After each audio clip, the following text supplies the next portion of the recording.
சமைச்சு சாப்பிட்லாம் அப்படின்னு கிச்சனுக்குள்ளே வந்தேன். சரி நைட்டுக்கு அடுத்தது என்ன பண்ணலாம், அது முடிவு பண்ணிட்டா தான் நமக்கு சாப்பாடு இறங்கும். இப்போ எல்லார் மைண்ட்லேயும் ஓடுறது அப்படி தானே. நைட்டு படுக்கும்போது காலம்பரை என்ன பண்ணலாம், காலம்பரை முடித்தது மத்தியானம் என்ன பண்ணலாம், இதே தான் வேலை நமக்கு.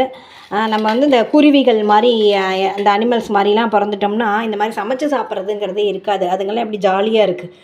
நமக்கு தான் மனுஷனுக்கு விதமாக சமைச்சு சாப்பிட வேண்டியிருக்கு. ஸோ பாசிப்பயிரை வந்து ஊற வச்சேன். இப்போ மொத்தமாக வேறு அரைச்சி ஃப்ரிட்ஜுக்குள்ளே வச்சு சாப்பிடக்கூடாதுன்னு ஆர்டர் வேறு. அதனால பாசிப்பயிரை ஊற வச்சுருக்கேன்.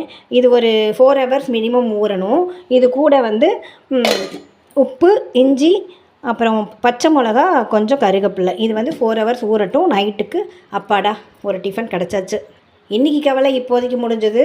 நைட்டு சாப்பிட்டதுக்கப்புறமா மார்னிங் என்ன பண்ணலாம் அப்படிங்கிறத நம்ம யோசிச்சுக்கலாம். சரி இப்போ நான் சாப்பிட்லாம், என்ன சாப்பிட்லாம் அப்படின்னு யோசிச்சுட்டு தயிர் சாதத்துக்கு தொட்டுக்க எடுக்கலான்னு ஃப்ரிட்ஜை ஓப்பன் பண்ணேன். ஓப்பன் பண்ணும்போது அம்மா ஞாபகம் வந்தது.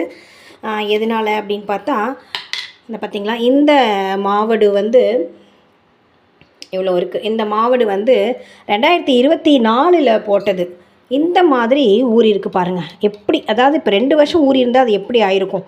இந்த மாதிரி ஊறி இருந்தது. இந்த மாதிரி ஊறினா அம்மாவுக்கு வந்து ஒரு 75 அப்புறம் அந்த மாதிரி வருஷத்துலலாம் பல்லு இல்லை, சுத்தமாகவே எல்லா பல்லையுமே எடுத்துட்டாங்க. இப்படி ஊறி இருக்கும். இந்த மாதிரி மாவடு தான் வேணும் அப்படின்னு சொல்லி கேட்பாங்க.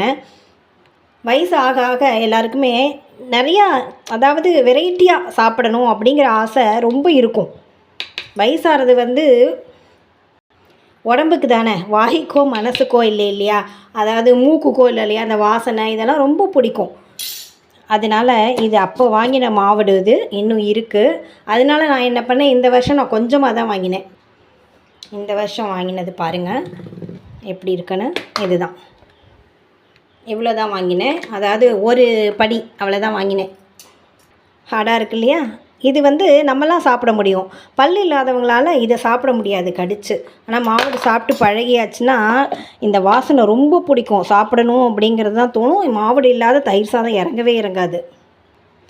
அப்போ வந்து நான் சொல்லுவேன், ஆமாம் அந்த மாதிரி ஊறினதே இல்லை, நீ இதையே கடிச்சு சாப்பிடு அப்படின்னு சொல்லிவிடுவேன். அவங்களால சாப்பிட முடியாதுங்கிறது வந்து நமக்கு ஒரு ஸ்டேஜ் வரும்போது தான் நம்மளால் உணர முடியும். அப்போ நம்ம சொல்லிவிட்டு கடைன்னு போயிடுவோம். அதே மாதிரி முறுக்கு சாப்பிட்ணுன்னு ஆசைப்படுவாங்க. எப்படிம்மா சாப்பிடுவேன் பல் இல்லாமல் அப்படின்னா, நான் பொடி பண்ணி சாப்பிடுவேன் அப்படிம்பாங்க. எல்லாருக்குமே சாப்பிடணுங்கிறது ரொம்ப ஆசையாக இருக்கும்.